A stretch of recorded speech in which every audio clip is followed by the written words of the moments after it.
Hello friends, we are going to learn English. Learn English with Ashok Nakum.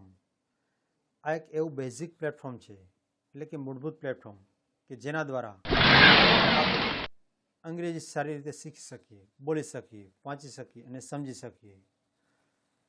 તો અહીંયા આપણી પાસે આ જે વિભાગ છે તેની અંદર આજે આપણે આર્ટિકલ્સ વિશેની ચર્ચા કરવાના છીએ. તો આ આર્ટિકલ્સ શું છે તેનો સમજવાનો પ્રયત્ન કરીશું. ગુજરાતી ભાષામાં આપણે કોઈ પણ વસ્તુ એક છે તેવું દર્શાવવું હોય તો આપણે એક એવો શબ્દ વાપરીએ છીએ.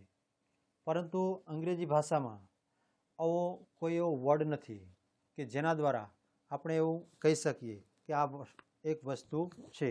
પરંતુ અહીંયા તેને અલગથી એક ટોપિક એટલે કે એક વિભાગ દ્વારા ઓળખવામાં આવે છે કે જેને આર્ટિકલ્સ કહે છે.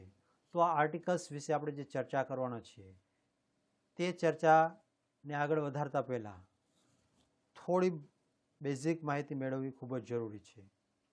તો આ બેઝિક માહિતી એટલે કે આલ્ફાબેટ, કે જેને ગુજરાતીમાં આપણે કક્કા તરીકે ઓળખીએ છીએ. તો અંગ્રેજી ભાષામાં કુલ 26 મૂળાક્ષર એટલે કે આલ્ફાબેટ છે. આ આલ્ફાબેટ છે તે બે વિભાગમાં વહેંચાયેલા છે.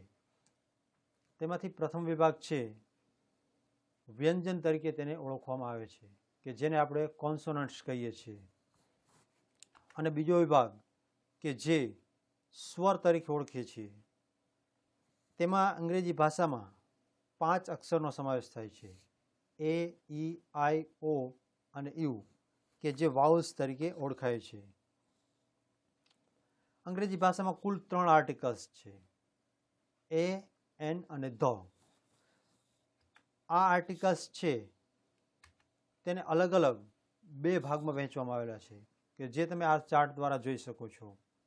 આ ચાર્ટની અંદર આપણને દેખાય છે કે ઇન્ડેફિનેટ આર્ટિકલ એટલે કે અચોક્કસ આર્ટિકલ કે જેમાં એ અને એન છે, અને ડેફિનેટ આર્ટિકલ કે જેમાં માત્ર ધ છે.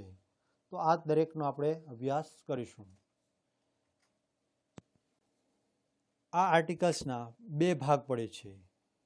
એક ભાગ છે ઇન્ડેફિનેટ આર્ટિકલ્સ કે જેમાં એ અને એન નો સમાવેશ થાય છે, જેને આપણે અચોક્કસ આર્ટિકલ તરીકે ઓળખીશું. ત્યારબાદ ડેફિનેટ આર્ટિકલ કે જેની અંદર ધનો સમાવેશ થાય છે, જેને ચોક્કસ આર્ટિકલ તરીકે ઓળખવામાં આવે છે. સૌપ્રથમ આપણે અચોક્કસ આર્ટિકલ વિશેની ચર્ચા કરીશું. તો અચોક્કસ આર્ટિકલ છે તે ક્યારે આવે, કઈ રીતે આવે અને તેના માટે કયા કયા મુદ્દાઓને ધ્યાનમાં રાખવા તેના વિશે આપણે અભ્યાસ કરીશું. આ આર્ટિકલ્સ કોઈ પણ શબ્દના ઉચ્ચારને ધ્યાનમાં રાખીને મૂકવામાં આવે છે. જો વિદ્યાર્થી મિત્રો તમે ખાસ નોંધ રાખશો, અહીંયા આપણને કહેવામાં આવ્યું છે કે કોઈ પણ શબ્દના ઉચ્ચારને ધ્યાનમાં રાખીને આર્ટિકલ મૂકવામાં આવે છે. બીજો મુદ્દો, તે એક જ છે તેવું દર્શાવવા માટે જ આ આર્ટિકલ્સ વપરાય છે. એટલે આપણે પાસે અહીંયા ચોક્કસ કહેવામાં આવ્યું છે કે એક જ હોવો જોઈએ અને તેના માટે જ વપરાય છે. એટલે ટૂંકમાં એવું કહેવા માંગીએ છીએ કે જો કોઈ પણ બહુવચનનું નામ હોય તો તેની આગળ ક્યારેય પણ આર્ટિકલ આવશે નહીં. તે ખાસ ધ્યાનમાં રાખશું આપણે. એક વચન શબ્દનો ઉચ્ચાર ગુજરાતીના સ્વરથી થતો હોય તો તે શબ્દની આગળ આર્ટિકલ એન આવે છે. હવે અહીંયા આપણે સમજીશું કે એક વચન શબ્દનો ઉચ્ચાર એટલે કે કોઈ પણ શબ્દ છે તે એક વચન હોવો જરૂરી છે, અને તે શબ્દનો ઉચ્ચાર જે છે ગુજરાતીના સ્વરથી થતો હોવો જરૂરી છે. જો તે પ્રમાણે થતું હોય તો તેની આગળ આર્ટિકલ એન આવે છે. તે ખાસ આપણે નોંધીશું. ત્યારબાદ એક વચન શબ્દનો ઉચ્ચાર ગુજરાતીના વ્યંજનથી થતો હોય તો તે શબ્દની આગળ આર્ટિકલ એ આવે છે. ખાસ ધ્યાન આપશો વિદ્યાર્થી મિત્રો કે અહીં કહેવામાં આવ્યું છે કે ગુજરાતીના વ્યંજનથી શબ્દનો ઉચ્ચાર થતો હોય તો આર્ટિકલ એ આવે છે. હવે આ બંને આર્ટિકલ વિશે આપણે ડિટેલમાં માહિતી મેળવીશું. સૌ પ્રથમ આર્ટિકલ એ, તો તે કેની આગળ આવે, ક્યારે આવે તેની ચર્ચા કરીશું. જાતિવાચક નામની આગળ આર્ટિકલ એ આવે છે.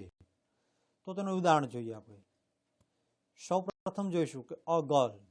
ગર્લ છે તે જાતિવાચક નામ છે. કોઈ પણ સ્ત્રી માટે આ શબ્દ છે તે વાપરી શકાય, એટલે કે તે જાતિવાચક નામ છે. આપણે જોઈ શકીશું કે અહીંયા એક છોકરીનો સિમ્બોલ આપી અને આ વસ્તુ દર્શાવેલી છે. ત્યારબાદ અ સ્ટુડન્ટ. અહીં એક સ્ટુડન્ટ છે કે જે સ્ટુડન્ટ દરેક વ્યક્તિ માટે લાગુ પાડી શકાય. ત્યારબાદ અ કાવ.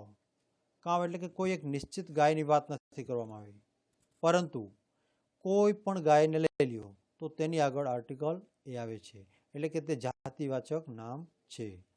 ત્યારબાદ નામનો ઉચ્ચાર વ્યંજનથી થવો જોઈએ, એટલે કે વ્યંજનથી થતો હોવો જોઈએ. એનું એક્ઝામ્પલ જોઈએ આપણે. A temple. મંદિર છે તો મંદિર એનું સ્પેલિંગ છે ટેમ્પલ. તો તમે જોઈ શકો છો કે ટેમ્પલ એટલે કે ટ ગુજરાતી ના વ્યંજન ટ થી તેનો ઉચ્ચાર થાય છે, એટલા માટે તેની આગળ આર્ટિકલ એ આવે છે. ત્યારબાદ અ બોય. તેમાં પણ એ જ પ્રમાણે. પછી ફિલ્મ, કે જેની આગળ આપણે આર્ટિકલ લગાવ્યું છે અ, એટલે કે અ ફિલ્મ. નામની આગળ વિશેષણ હોય તો તે વિશેષણના ઉચ્ચારને ધ્યાનમાં રાખીને આર્ટિકલ મૂકવામાં આવે છે. એટલે કે જો કોઈ પણ નામની આગળ વિશેષણ આવેલું હોય તો તે વિશેષણને ધ્યાનમાં રાખીને આર્ટિકલ રજૂ કરવું. Example a good boy. અહીંયા આપણને આપ્યું છે કે અ ગુડ બોય.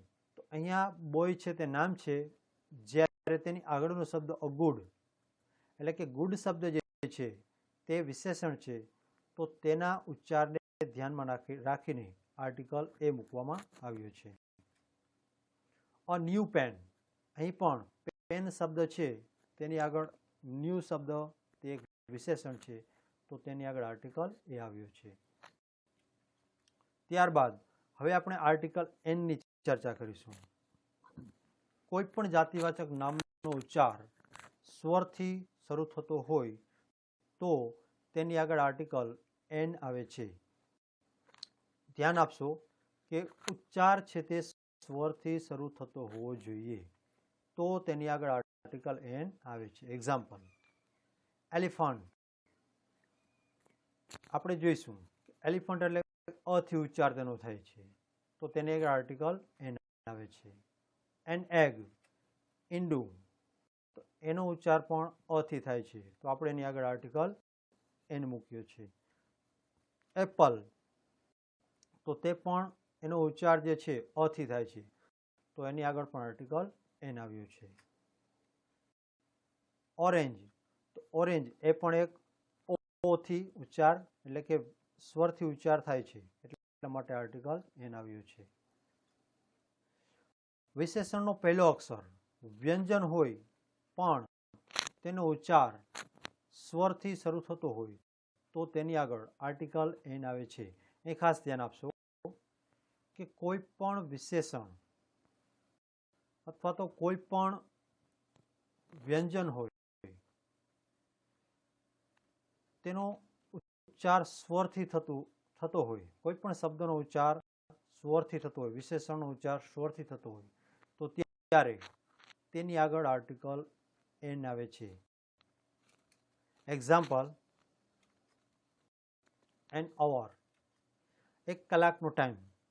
તો એન અવર, તો અહીં જોઈ શકો 1 કલાક એવું દર્શાવ્યું છે, તો અંગ્રેજીમાં તેનો પ્રથમ અક્ષર એચ, એટલે કે વ્યંજન હોવા છતાં તેનો ઉચ્ચાર સ્વરથી થાય છે, એટલા માટે તેની આગળ આર્ટિકલ એન આવ્યું છે. ત્યારબાદ ઓનેસ્ટ હોટલ. અહીં પણ આપણી સમક્ષ એચ છે તે પ્રથમ અક્ષર હોવા છતાં તેનો ઉચ્ચાર સ્વરથી થાય છે, માટે તેની આગળ આર્ટિકલ એન આવ્યું છે.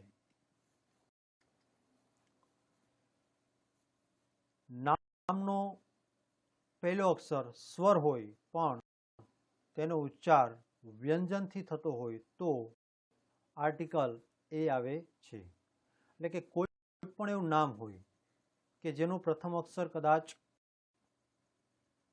સ્વર હોય પરંતુ તેનો ઉચ્ચાર જે છે વ્યંજનથી થતો હોય તો ત્યારે તેની આગળ આર્ટિકલ એ મૂકવામાં આવે છે. એક્ઝામ્પલ જોઈએ આપણે.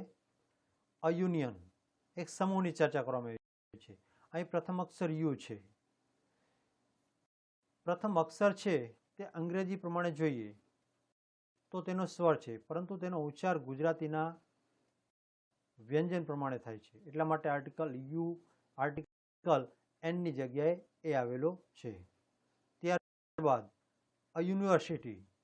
યુનિવર્સિટીમાં પણ તે જ પ્રમાણે પ્રથમ અક્ષર યુ છે, પરંતુ તેનો ઉચ્ચાર યુ ગુજરાતીના યથી થાય છે. એટલા માટે આર્ટિકલ એ આવ્યું છે. અ વન ડે મેચ, તો વનની અંદર ઓ છે તે સ્વર છે, પરંતુ તેનો ઉચ્ચાર વ્યંજિત થાય છે. એટલા માટે તેની આગળ આર્ટિકલ એ આવ્યું છે. નોંધ. સંજ્ઞાવાચક નામ અને બહુવચનમાં આર્ટિકલ ક્યારેય આવતો નથી. વિદ્યાર્થી મિત્રો ખાસ ધ્યાન આપશો.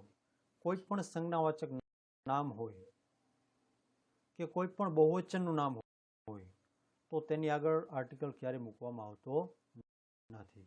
Thank you.